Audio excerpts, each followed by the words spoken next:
Hey humans, Batsy here with another Create video. Today I'm going to show you how to make an efficient and very compact gold farm. There are many designs out there, but all of them are built on a horizontal axis and end up being massive farms. I came up with a couple ideas to make it still be as good, but make it much more compact as well as decently FPS friendly. As always, I will be leaving the blueprint in the description below, but without further ado, let's jump into it. First, I want to explain how you produce gold in the first place. As you can see here, those are the many steps we need to take. We can produce cobblestone with lava and water just like in vanilla. Then we crush the cobble into gravel, and we crush that gravel into sand. Then we wash up that sand to get clay, pack it into clay blocks, and cook it to make terracotta. Then we crush the terracotta so it becomes red sand, and wash the sand for a chance to get gold nuggets. It looks like a lot, but you will see it's much easier to make than it seems. So now that we know the steps, let's get building. As said previously, the first thing we need to do is to generate cobblestone. For that we're going to use water and lava to generate the cobblestone, and mechanical drills to break it. The gold we can make will depend on how many cobblestone we can generate. For our farm, 4 rows of drills should be enough to get us going.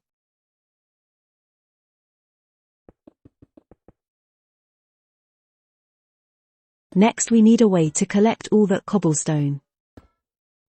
It could be as easy as having many belts underneath, but in my experience having too many belts around leads to more FPS issues because of all the entities in said belts, and things tend to bottleneck when belts interact with chutes, tunnels, and so on. So as you can see here, to avoid that we're going to make use of chutes alone, since they can connect with one another in a diagonal fashion, that will dump all the cobble into the vault without worries. With all of them in place, let's connect the drills. For that, some shafts and belts is the most efficient and cheapest way to do it. Alternatively, we could just use chain drives, or gearboxes, but it makes no difference and it's gonna be more expensive to craft. Now we want to make the platforms that will hold the water and lava. For the lava part is simple, we're going to have a row of slabs that will hold it in place. For the water part is slightly more tricky. If the water touches the lava, it's gonna turn into obsidian immediately, and to prevent that, the easiest way is to use stairs, but because the water is in the middle, it's only gonna work for one side. That's why we're going to place the water above, and let it run down so it doesn't go sideways into the lava, something that as you can see I already did wrongly. But is as simple as moving the slabs 1 block down, and now the water doesn't spill over anymore.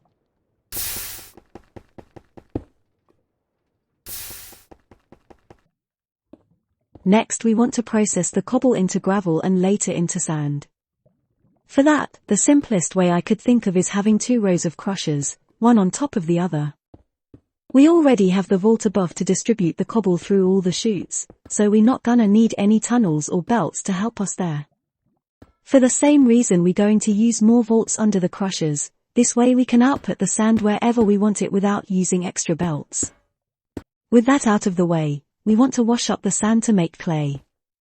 This is where the compact design comes into play. Because we've been constantly going downwards in our design, now that we're using fans, it's time to go upwards and make use of the space we have. With that, we're going to hit 2 birds with 1 stone. We can only wash up as many items as they fit in a belt, but if the belt ends, items will jump off, and accumulate right where we want it. That way the washing process won't bottleneck the farm. All we need is a filter to make sure only clay goes into the vault and we all set.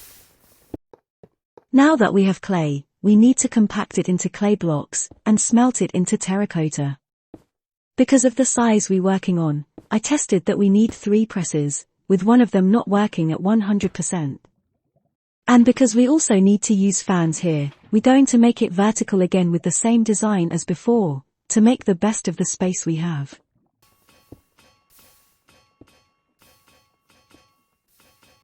All it's left now is to crush this terracotta and wash the resulting red sand for a chance to get gold nuggets.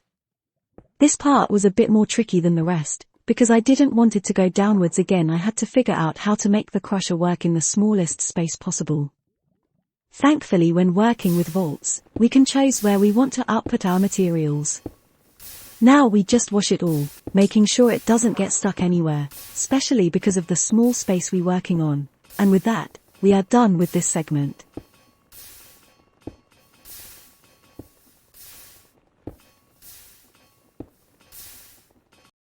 The entire idea for this farm was to make it smaller than the ones out there, but still being efficient. For that, I'm placing this grass to show how I would personally use this blueprint, having half the farm underground, and still leaving some visible so the farm looks cool. Now to finish the farm, we're going to pull the nuggets upwards, making use of chutes on a fan and a very simple setup to pack them into ingots, so we don't have to craft them all manually. And with that, we're done with the farm. I have tweaked a few things here and there, but overall I think it ended up pretty good.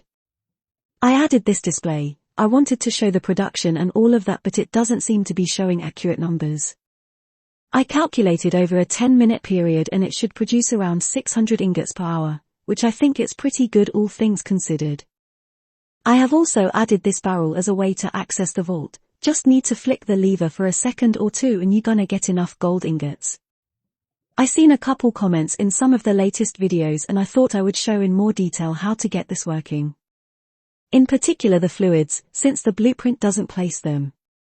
We need to do it manually. As you might have noticed, I have also taken the liberty to decorate it a bit, as an example of what you guys could do with the farm. The blueprint comes naked, so it's up to everyone to decorate it to your liking. As for setting up the farm, first of all we connect the power here. You can turn it all offline with the clutch, or adjust the speed if needed, but I wouldn't recommend lowering the speed too much, it can mess up with the farm. If possible, run it at least at 100. After that we place the water in these slabs, that will prevent the water from spilling to the sides. Once we do that, we place the water up on the belts. Note that you need to shift to be able to place it here. Look carefully which two spots use water, the second and fourth rows. As for the first, middle, and last, we're going to fill them all with lava like so. Down here on the first set of fans, we're going to need some water. On the next set of fans with all this glass, we're going to use lava. And to finish, below this crushers we're going to place water.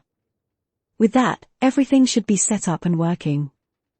I hope you guys enjoyed this video, and the blueprint proves to be useful for your bases. As always, these videos take time to make, and very few people that watch them are subscribed. It would mean the world to me if you guys could click that button, and slam the like button while you're at it. Hope you all have a great time, and until the next one,